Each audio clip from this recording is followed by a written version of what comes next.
Today we are going to start here about the pulse width modulation. So here is the concept of the pulse width modulation. So this is the input sinusoidal signal, and this sinusoidal signal is sampled according to the input this signal, and this is what the buffered output, and this is what the PWM pulse width modulated output, and this is what the filtered output. After the filtering, this output you will get. So here you can see the width of the pulse is varying. I'll show you here.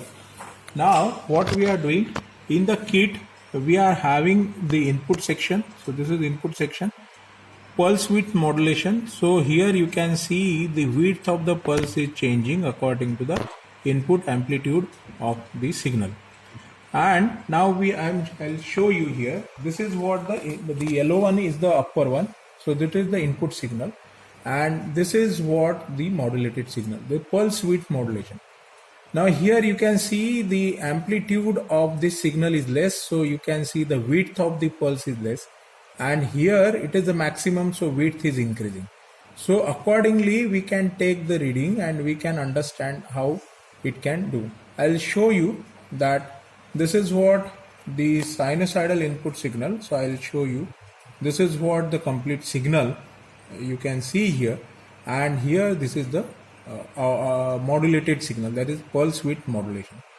Now what we will do for the reading, I'll take the shorter section so that we can understand it easily. Okay, so here what the point is, whatever the voltage, instantaneous voltage is increasing, and accordingly the width of the pulse is also increasing. Means for the lesser voltage, the width of the pulse is lesser. As gradually you are increasing, the width of the pulse is increasing. Connection I have shown here, the input signal is there and the carrier signal is there.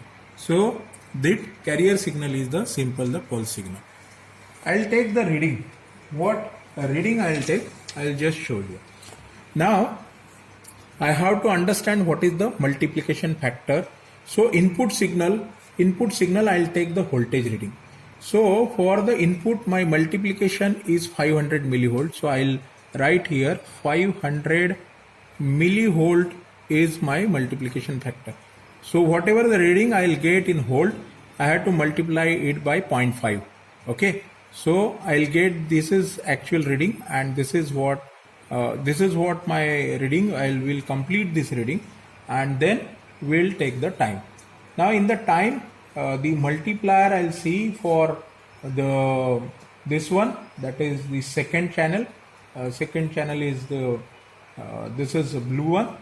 So you can see the time. So time is 50 microsecond. So my time multiplier is 50 microsecond. Accordingly, you can do the calculation afterwards. I'll just take the reading randomly. So I'll take 6 to 8 reading, and we'll see that how the whatever the amplitude is changing. Now you can I'll just come to the center position. If I'll focus here, so I'll just take the very starting pulse. I'll skip 2 pulse so that we can understand the reading. Now this is what the initial pulse. Now I'll take the reading here. The very first is the voltage reading. So here my voltage is this is 0.2. This is one complete division.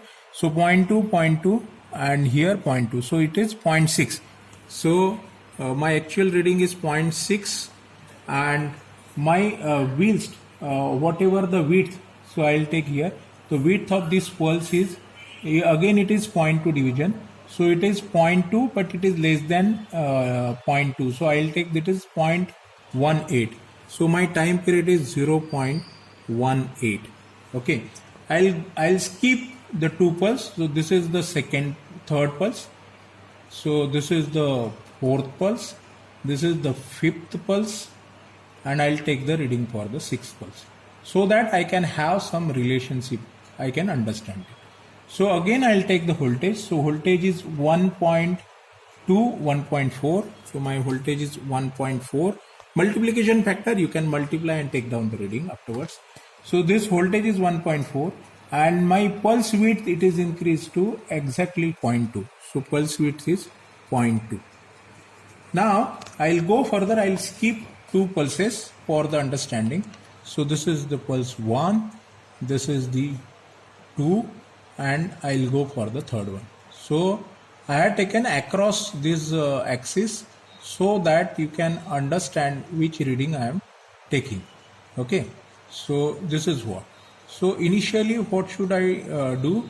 I have to take the voltage reading. So voltage is, this is my voltage, that is 1, 2, 2.2 and 2.4. So my voltage is 2.4. That is the instantaneous voltage of my input signal.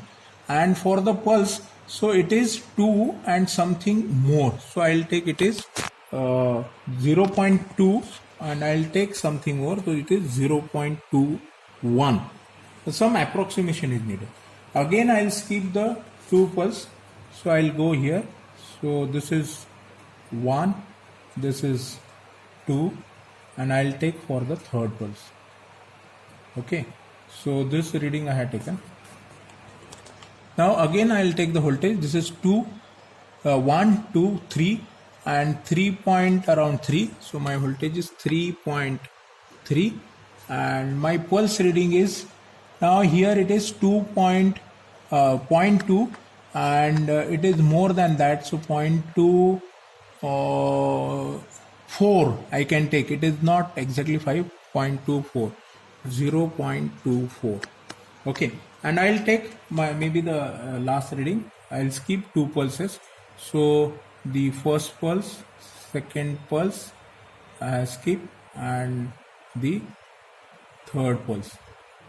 So I have to take this reading. So it reached at the maximum here. So this is 1, 2, 3 and 4. So my reading is 4. It is beyond that, so I'll take some 4.2. And this pulse, that is more than, this is what, 0.2 and this is 0.4. So it is in between. So 0.246 I'll take, 0.26, 0.26. Now this reading, whatever I had taken, you can see here that from the start the reading is. Now we can focus on this reading. As the voltage is increased from 0.6 to 4, so here the pulse width is increasing in a very short manner, because the pulse width variation, that is 0.18 to the 0.26. Now we can do the multiplication. I'll do it for the very first. So that is 500 millivolt, that is 0.5. So this reading is 0.3 volt. Okay, so this reading is in voltage, and this reading 50 microseconds. So I can just multiply it by the 50 microsecond and you can put the reading here. Now whatever this 5 reading and this reading, you can plot a graph. So your input is this input signal voltage.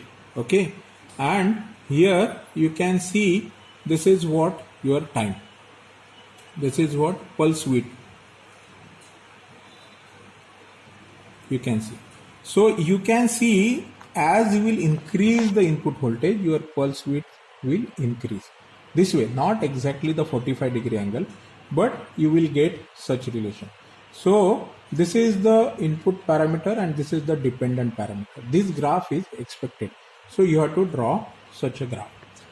Now another thing that I want to show it to here, I'll come back to the kit. Now this second input, instead of putting here, so what I'll do, this whatever my second, this output, I'll take the output from the filter. Whatever the pulse width modulation output, I'll give it to the filter. So I'll show you the demodulation, and this is what my output.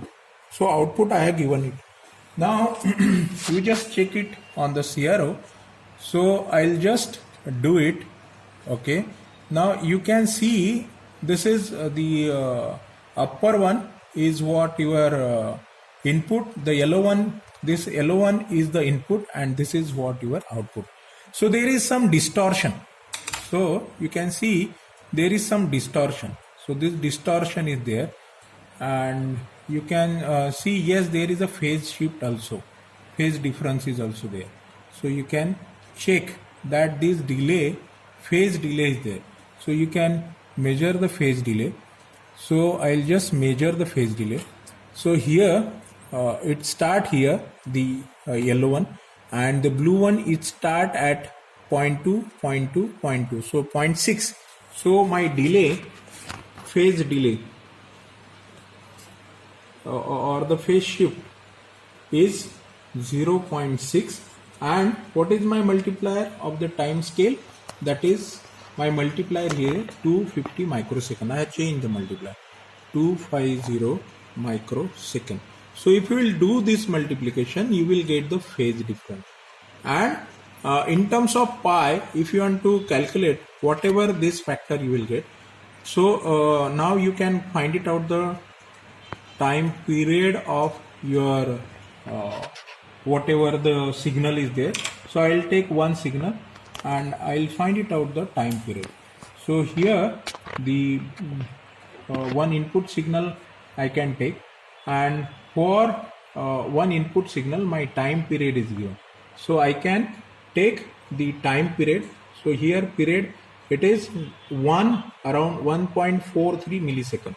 So my time period is 1.043 millisecond. So you can say 1 millisecond. Now if you will compare this with this, so you can find it out the phase difference. So here to find it out the phase difference is your work that you have to do. So this is what your phase shift actual out of 1 millisecond, this much microsecond is there. So you can take in terms of the how much is the phase shift in terms of pi. So this is what we have done, the modulation and demodulation, both the things with the reading. So here we have complete at the end of the pulse width modulation. The concept of pulse width modulation is, as per the instantaneous voltage of the input signal, the width of the pulse is increased. Thank you very much.